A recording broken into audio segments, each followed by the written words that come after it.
अब सवाल नंबर दूसरे का 5वां देखते हैं।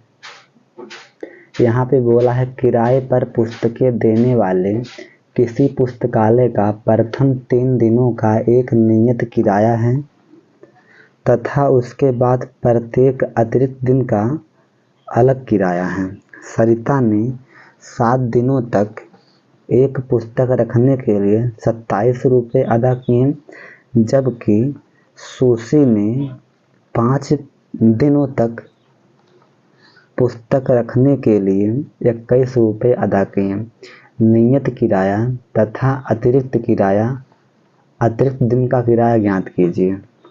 ठीक, पहले आप लोग ये समझ लीजिए कि नियत किराया क्या होता है और एक्स्ट्रा किराया क्या होता है। ठीक, नियत का मतलब ये है ना, जैसे आप लोग इसे खेत सींचने के लिए पाइप लाते हो 100 फीट, है ना। हमारे आप 100 फीट पाइप लाए किसके लिए? खेत सींचने के लिए। तो जो 24 घंटे का किराया होता है वो कितना होता है? 30 रुपया होता है। कितना होता है? 30 रुपया। ये नियत है। ठीक, अगर आपका काम जो है केवल 1 घंटे में हो गया, ठीक, तब भी वो कितना लेगा? 30 रुपया लेगा। अगर 2 घंटे में हो गया तब भी कितना लेगा? वो 30 रुपया लेगा। लेकिन तो अगर 24 घंटा से अधिक हो गया तो पैसा क्या होगा? एक्स्ट्रा लेगा, है ना। यानी अगर 24 घंटे पहले काम हो गया, 24 घंटे बराबर काम हुआ, तब तो 30 रुपया लेगा। लेकिन तो अगर 24 घंटे से अधिक हुआ, यानी अर्थात 1 दिन से अधिक हुआ, तब क्या होगा? उस पर एक्स्ट्रा किराया लगेगा। यही है इसका मतलब। तो आपको क्या निकालना है? यहाँ पे आपको निकालना है कि नियत, है ना, नियत किराया तथा प्रत्येक अतिरिक्त दिन का किराया। यहाँ पे सवाल देख लेते हैं। तो यहाँ पे लिख लेंगे कि माना नियत किराया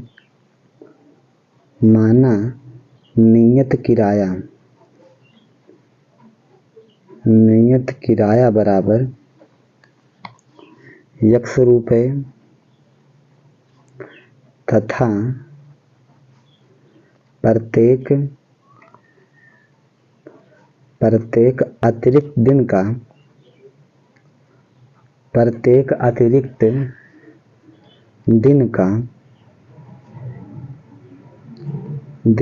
किराया बराबर y रुपये। ठीक, अब यहाँ पे ना क्या थे, कोई लड़की थी, है ना। एक लड़की सरिता है, एक लड़की क्या है? सरिता है। सरिता, उसने क्या किया कि कोई किताब जो है रखा 7 दिन तक, है ना। 7 दिन तक कोई किताब रखा और उसने कुल कितना रुपया किराया दिया? कुल 21 रुपये किराया दिए, है ना। क्या दिए पैसा? नहीं, 27 रुपया दिए। कितना? 27 रुपया किराया दिए। इसी में क्या है? इसी में नियत किराया भी है, इसी में क्या है? प्रत्येक अतिरिक्त दिन का भी किराया है ना। तो इसमें 3 और 4 है ना। 3 दिन का तो क्या है? नियत है ना। 3 क्या है? यानी x के बराबर 3, क्योंकि जो नियत किराया कितना है? 100 रुपये है। यानी कि जो 3 दिन का किराया कितना? 100 रुपये है। और जब 1 दिन का किराया y रुपया है, देखिए जब 1 दिन का किराया कितना है? y रुपया है, तो 4 दिन कितना होगा? 4y, और बराबर में कितना हो गया? 27 हो गया। ये समीकरण नंबर 1 बन जाएगा। तो यहाँ पे लिखेंगे प्रश्नानुसार, है ना।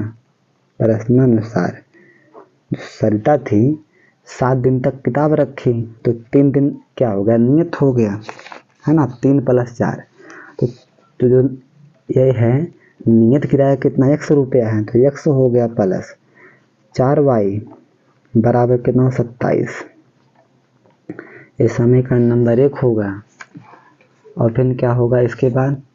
कोई लड़की सुशी है, कोई लड़की सुशी है, उसने एक किताब रखा 5 दिन तक, 5 दिन तक, और किराया कम दिया है 21 रुपये, है ना।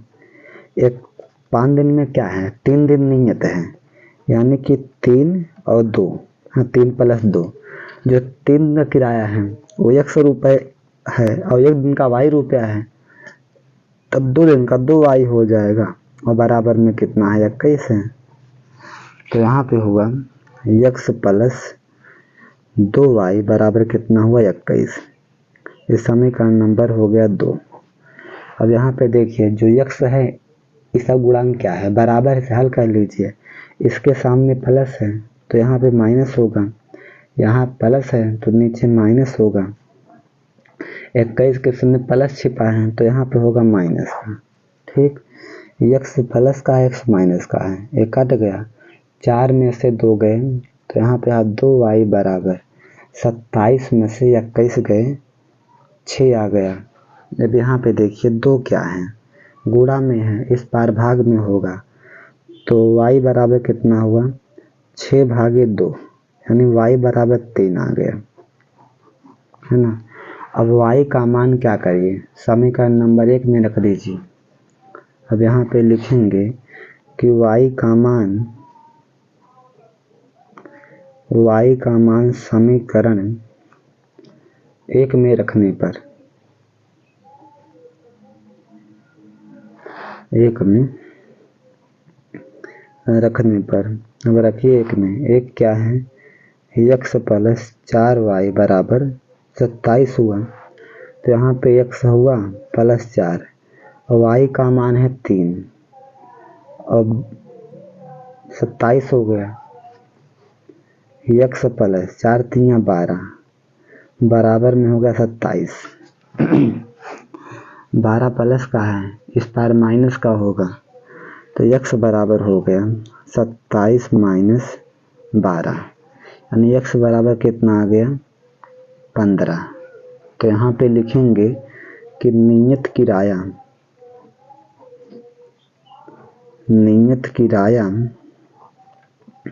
x बराबर 15 रुपये तथा प्रत्येक अतिरिक्त दिन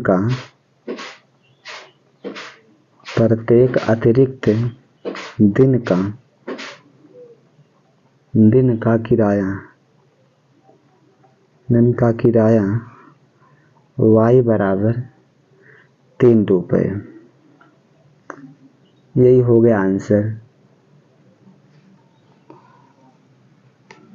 देखिए सवाल यहाँ से